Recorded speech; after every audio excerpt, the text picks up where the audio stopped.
এমন সংকীর্ণ করা হবে। قال رسول الله صلى الله عليه وسلم فأدخل بعضها في جوف بعض। আল্লাহ রসুল তার হাতের আঙ্গুলগুলা ওইভাবে একটার ভিতরে একটা ঢুকাইয়া বলে, ও সাহাবারা, জানোনি লোকটা যদি বদগার হয়, লোকটা বদগার হইলে তার কবরটাকে এমন সংকীর্ণ করা হবে, তার বুকের দুই পার্শ্বের যে পাঁজর আছে ওই পাঁজর একটার ভিতরে ওইভাবে ঢুকে যাবে। এত কষ্ট দেওয়া হবে রে মুসলমান ভাইয়েরা আমার। পায়ান হাসনাহু ওয়া ইয়াখদিশনাহু হাত্তা ইউফজি বিহি ইলাল হিসাব। এই অবস্থায়, লাঞ্ছিত অবস্থায়, কষ্ট ভোগ করতে করতে যখন কিয়ামতের মাঠ কায়েম হবে, ওই বান্দাটাকে ওই কষ্ট সহকারে কিয়ামতের মাঠের দিকে নেওয়া হবে, হিসাবের দিকে নেওয়া হবে।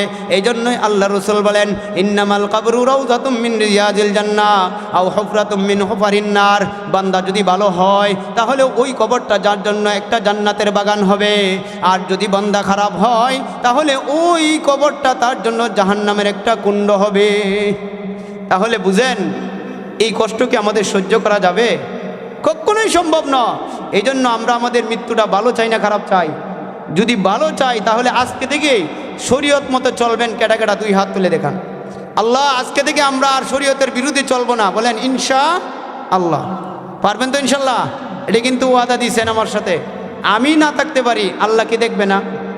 আল্লাহ অবশ্যই দেখবে। যুবক ভাইরা, আমি আগেই বলছি, তোমার সমবয়সী 10 বছরের ছিল আব্দুর রহমান, সলিমউদ্দিন, এরশাদ, তারা কিন্তু আজকে নাই। তুমি আমিও কিন্তু থাকবো না। একমাত্র তোমার সাথে আমার সাথে যাবে আমল, আর কিছুই যাবে না। তুমি সুন্দর সুডাম দেহের অধিকারী, এইগুলা দেখার টাইম নাই। আল্লাহ এইগুলা দেখবেন না। ইন্নাল্লাহা লা ইয়ানজুরু ইলা সুওয়ারিকুম ওয়া আমওয়ালিকুম ওয়ালাকিন ইয়ানজুরু ইলা কুলুবিকুম। তোমার ওই সৌন্দর্য, রূপ, যৌবন এইগুলা দেখবেন না। আল্লাহ রাব্বুল আলামিন একমাত্র তোমার আমল কি আছে ওইটাই লক্ষ্য করবেন। কার আমল কি আছে এইটাই দেখবে। এই শরীর কার মোটা আছে, সুন্দর আছে, সুডাম দেহের অধিকারী, কেডা প্রধানমন্ত্রী ছিল, কেডা এমপি ছিল, কেডা মন্ত্রী ছিল, এইগুলো দেখার আল্লাহর টাইম নাই। আল্লাহ দেখবেন বান্দা তোমার আমল কি আছে। একমাত্র বান্দার আমল দেখবে। মুসলমান ভাইরা আমার, এক পর্যায়ে যখন তাকে হাসরের মাঠে নেওয়া হবে, এখন দেখেন অন্য জায়গায় আল্লাহ রাব্বুল আলামিন বলেন, হাল আতাকা হাদিসুল গাশিয়া। এই অন্ধকার আচ্ছন্ন অবস্থায় বান্দাকে যখন হাসরের মাঠে উঠানো হবে, ওই হাসরের মাঠে উঠবে, তখন তার চতুর্দিক দিয়ে খালি অন্ধকার থাকবে। কারণ দুনিয়াতে আমল বলতে কোনো আমলই করে নাই, ভালো কোনো আমল করে নাই। যত আমল করেছে শুধু খারাপ আমলই করেছে। দেখবেন দুনিয়ার মধ্যে যখন কোনো ব্যক্তি বিপদে পড়ে, তখন বলে চোখে আর কিছু দেখতেছি না, সব অন্ধকার, বলে কি বলে না? সব অন্ধকার। হাসরের মাঠে যখন উঠবেন, যদি লোকটা খারাপ হয় তখন সে আর কোনো কিছুই দেখবে না, চতুর্দিকে শুধু খালি অন্ধকার আর অন্ধকার দেখবে। কেমন অন্ধকার দেখবে, কেমন ভয়াবহতার মধ্যে থাকবেন। আল্লাহ রাব্বুল আলামিন অন্য এক জায়গায় বলেন, ইয়া আইয়ুহান নাসুত্তাকু রাব্বাকুম। ও মানুষ সকল, তোমরা আল্লাহকে ভয় করো। ইন্না জালজালাতাস সাআতি শাইউন আযীম। নিশ্চয়ই কিয়ামতের ভয়াবহতা কিন্তু খুব কঠিন ভয়াবহতা। কেমন ভয়াবহতা? ইয়াউমা তারাউনাহা তাযহালু কুল্লু মুরজিআতিন আম্মা আরযাত। এমন এক পরিস্থিতি হবে, ওই দিন গর্ভধারিণী মহিলা তাদের গর্ভ ছেড়ে দিবে, দুধ পানকারিণী মহিলা তার সন্তানের দুধ পান করানো ছেড়ে দিবে। ওয়া তারান নাসা সুকারা। আয়াত সংক্ষেপ করতেছি, হযরত চলে আসছে। ওয়া তারান নাসা সুকারা, মানুষদেরকে ওই দিন দেখা যাবে নেশাগ্রস্তের মতো ঘোরাফেরা করতেছে।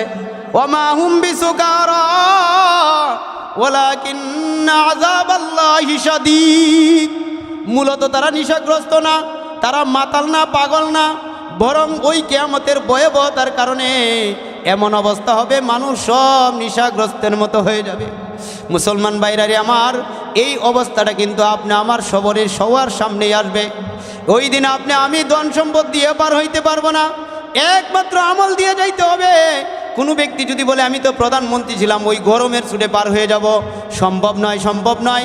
এক হাদিসের মধ্যে আল্লাহ রাসূল বলেন, লা তাযালু কাদামা ইবনে আদামা ইয়াউমাল কিয়ামাতি হাত্তা ইউসআল আন খামসিন, আন উমরিহি ফীমা আফনাহু ওয়া আন শাবাবিহি ফীমা আবলাহু এই হাদিসের মধ্যে আল্লাহ রসুল বলেন, যত আদম সন্তান আছে ওই আদম সন্তানরা কাল কিয়ামতের মাঠে 5টা প্রশ্নের উত্তর না দিয়া তার পাকে 1 ইঞ্চি পর্যন্ত লড়াইতে পারবে না। সে ম্যাজিস্ট্রেট হোক, উকিল হোক, জজ হোক, প্রাইম মিনিস্টার হোক, যা মন চায় তা হোক, এর কোনোদিন কোনো নিস্তার নাই। যতক্ষণ পর্যন্ত 5টা প্রশ্নের উত্তর না দিবে ওই আদম সন্তান কাল কিয়ামতের মাঠে তার পা 1 ইঞ্চি পর্যন্ত লড়াইতে পারবে না। 1 নম্বর হচ্ছে, ও যুবক ভাইয়েরা ভালো করে শুনো, 1 নম্বর হচ্ছে তোমার বয়স আর আমার পুরাটা বয়স কোন খাতে কিভাবে ব্যয় করছি ওই বয়সের হিসাব দিয়ে তারপরে যাইতে হবে। এমনও যুবক আছে যারা নাটক করে, গান করে, সিনেমা করায়, অনেক সময় টাকা পয়সা খরচ করিয়া শরীরের গরম আছে, জোয়ানির অবস্থা, এই জন্য আইনা কি করে বিভিন্ন ধরনের মহিলা আইনা নাচ গান করায় কি করায় না। আল্লাহ রসুল বলেন, আন উমরিহি ফিমা আফনাহু, আমি ওই বয়সটা কোন জায়গায় কিভাবে ব্যয় করেছি ওই বয়সের হিসাব দিয়ে তারপরে যাইতে হবে। ওয়ান শাবাবিহি ফিমা আবলাহু, আমার যৌবনকাল কোন জায়গায় কিভাবে ব্যয় করছি, অন্যায় কাজে ব্যয় করছি না আল্লাহর ইবাদত করে করে ব্যয় করছি ওইটার হিসাব দিয়ে যাইতে হবে। 3 নম্বর, ওয়ান মালিহি মিন আইন ইকতাসাবাহু, আমি যে মাল কামাই করেছি ওই মাল কোথায় থেকে কামাই করেছি, অন্যের হক জোর করে দখল করে বুক করতেছি, বইনের ওয়ারিশ মেরে খাচ্ছি, নাকি অন্যের টাকা আত্মসাৎ করে বড় লোক হয়েছি, মাল কামিয়েছি, কিভাবে আমি মাল কামিয়েছি ওই মালের হিসাব দিয়ে তারপরে পা লড়াইতে হবে।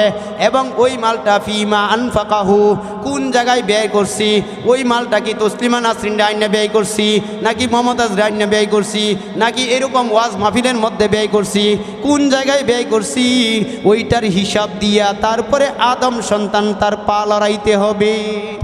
5 নম্বর, ওয়ামাযা আমিলা ফিমা আলিমা, যা জানছেন সেই অনুপাতে আমল করছেন কিনা ওইটার জব দিয়া তারপরে পা লড়াইতে হবে।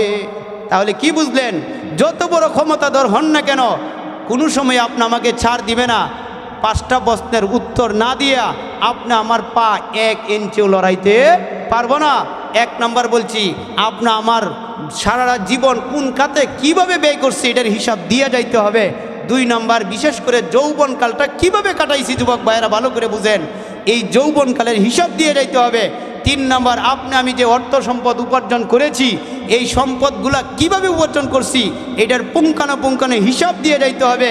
4 নম্বর, সম্পদ পাওয়ার পরে এই সম্পদ কোন জায়গায় ব্যয় করছি এটার হিসাব দিয়ে যাইতে হবে। 5 নম্বর, আমি যা জানছি সেই অনুযায়ী আমল করছি কিনা ওইটার হিসাব দিয়েও যাইতে হবে। এই জন্য অন্য জায়গায় আল্লাহ রসুল বলেন, ইগদানিম খামসান কাবলা খামসিন